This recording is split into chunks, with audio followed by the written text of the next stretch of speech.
Good morning all. Now we are going to discuss the topic number of armature coils required in lap and wave winding for the design of lap winding and wave winding in the subject design of electrical apparatus in the first unit. Design of lap winding and wave winding. It is required to calculate the number of armature coils required for the complete design of lap winding and wave winding.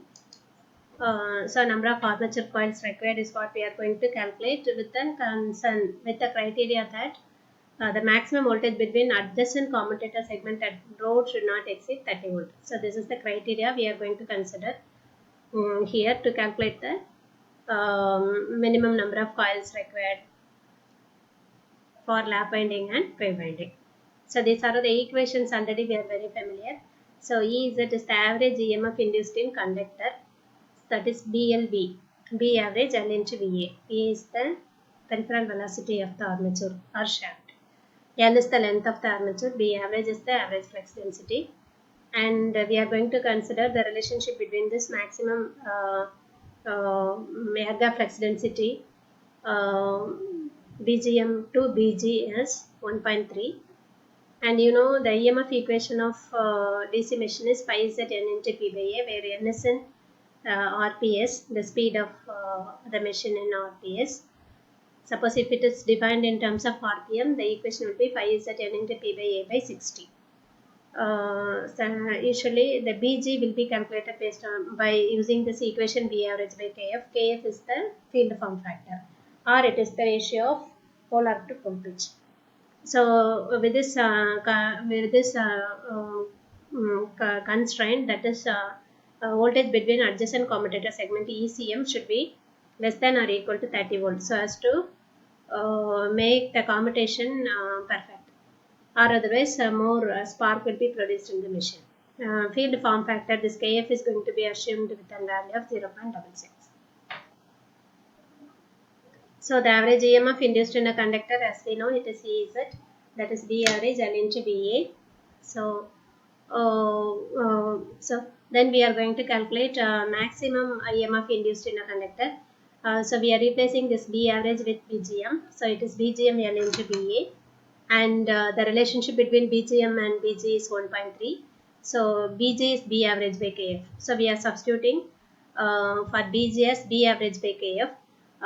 So that this E is at maximum value will be BGM. For BGM we are substituting 1.3 into BG, and for BG we are substituting B average by KF. So it is 1.3 into B average by KF multiplied with L into VA. So KF value is 0.66, that is field form factor. We are going to substitute as 0.66. So this value will be approximately equal to 2. So it is 2 times of B average L into VA. So 2 B average L into VA is already know, it is the average EMF induced in the conductor. So maximum EMF induced in the conductor is 2 times of average EMF induced in the conductor. So E is that is EMF per parallel path. This equation already we know. Average EMF per conductor is EMF per parallel path, conductor per parallel path. EMF induced in a conductor, that means EMF induced per parallel path per conductor. So EMF induced in a machine is E. Conductor per parallel path is Z by A. A is the number of parallel path. Z is the total number of conductors. So Z max is 2 times of this average EMF per conductor. So 2 times of E into A by Z. Total number of turns per coil is total number of turns per number of coils. Total number of turns is Z by 2. Total number of turns is Z by 2. Why? Because a single turn consists of 2 number of conductors. 2 number of conductors will constitute a single turn. So total number of turns is total number of conductors by 2. 2 number of conductors will make a turn. Okay. So it is Z by 2 is the total number of turns divided by number of coils is represented as C. So it is Z by 2C. Maximum voltage between adjacent commutator segments on load ECM. We are calculating by maximum voltage induced maximum voltage between adjacent commutator segment ECM. Okay. So that how we are calculating it as number of conductors between adjacent segment. Okay. It is the voltage between adjacent commutator segment. So number of conductors between adjacent commutator segment and maximum EMF per conductor on load. And the number of conductors between adjacent commutator segments is conductors is total number of coils between segments and turns per coil. So that will give total number of turns, and if you multiply the total number of turns with 2, it will give the total number of conductors. Okay, a turn consists of 2 number of conductors. So what we need, total number of conductors between adjacent commutator segments. So it is number of coils between adjacent commutator segment. Actually, the number of coils will be many number of coils. Actually, you can represent this as, suppose you are having commutator segments like this. So we'll represent commutator segments like this. In between we'll be having the insulation. So this is actually the ends of the conductor will be connected like this between commutator segments, say for example, and it is a multi-turn coil. You just assume it is a multi-turn coil.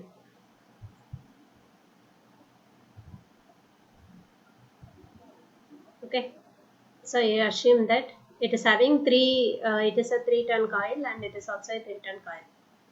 So what we are calculating is the total number of conductors between adjacent commutator segments. So it is total number of coils. So each coil will be having some number of turns. Each turn will be represented like this. Each turn is having 2 number of conductors. This is conductor 1 and it is conductor 2. So these 2 conductors will constitute a single turn, 1 turn. So like that, here 3-turn coil. So it is 1 coil and it is second coil. So each coil is having some number of turns.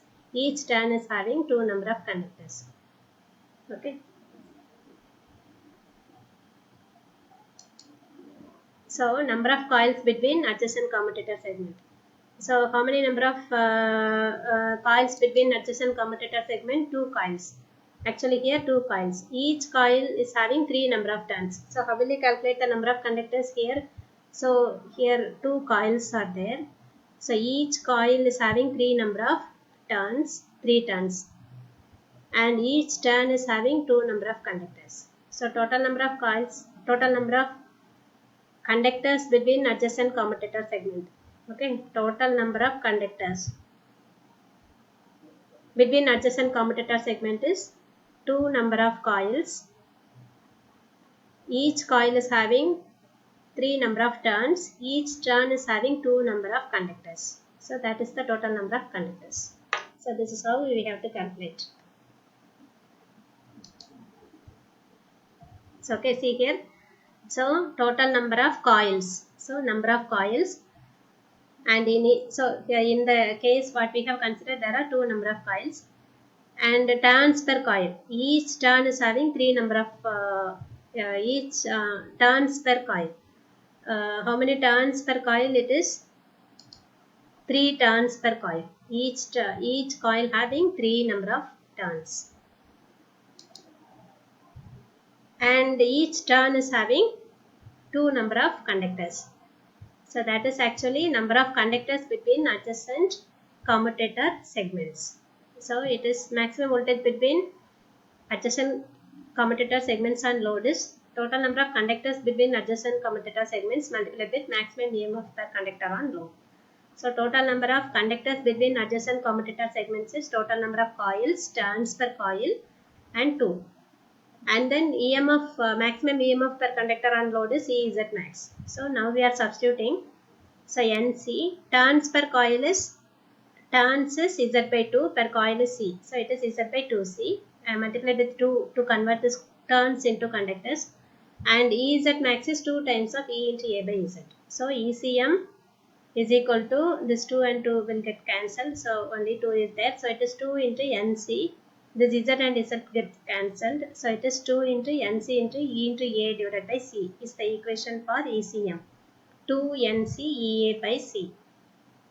ECM criteria we have considered is adjacent voltage between two adjacent commutator segments should not exceed 30 volt is the constraint. So ECM is equal to 30 volt and C is the minimum number of coils. So if the number of coils are increasing, the voltage will also be increasing, so that this voltage will be exceed. So this is the minimum.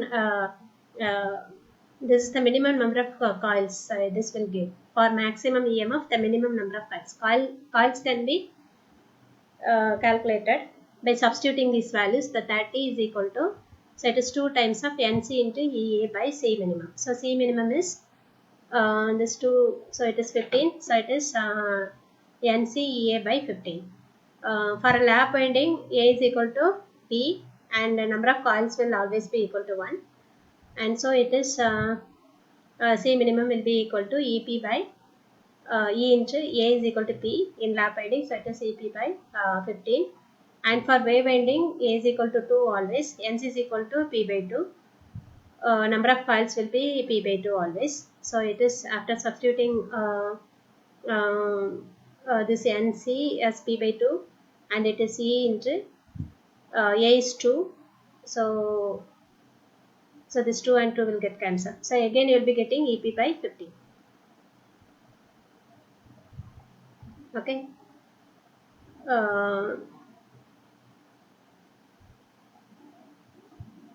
So EP by 15. So for both the lap winding and wave winding, the equation for C minimum number of coils is EP by 15. So the minimum number of coils required in lap winding and wave winding is EP by 15. E is the EMF induced in the machine and P is the number of poles by 15. Okay, after substituting the constraint, we are defining the equation for C minimum. So this is the topic of our discussion, that is to calculate the total number of armature coils. Okay, so minimum number of armature coils we are calculating by using this formula EP by 15. So then in the design of lap winding and wave winding, so the windings will be of progressive lap winding or progressive wave winding, and retrogressive lap winding and retrogressive wave winding is there. So progressive lap winding, you will wind in this clockwise direction. It is the winding progresses in clockwise direction, but here the winding progresses in anti-clockwise direction. So it is retrogressive winding. So this is the winding pitch calculation for lap winding. So this equation is very important. YB is equal to 2C by P plus K, and this K is a number to make this YB an odd integer, because back pitch is always odd integer, odd number. So we have to add this value of K so as to make this back pitch as an odd integer approximately equal to 2C by P. Okay. And for retrogressive winding, the sign will be opposite with respect to this progressive winding. So if it is 2C by P plus K, here it will be minus K. And for commutator winding pitch, always 2, and commutator pitch is always 1 in a lap winding. And front pitch, so this is the equation for commutator pitch in a lap winding, YB minus YF. So Y is always 2 here. So on substituting that, you can get YF is equal to YB minus 2. So YB is 2C by P plus K, YF is YB minus 2, Y is 2, YC is 1 for a lap winding, progressive lap winding. So like that, the winding table for wave winding,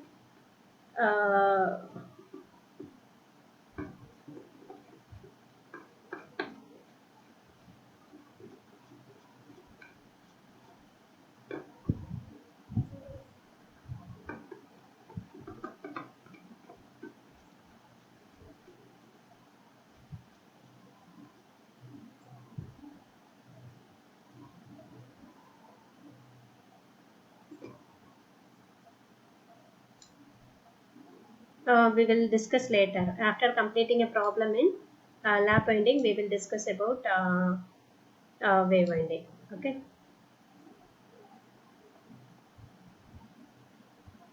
So in the next class, we will take a problem and draw the lap winding.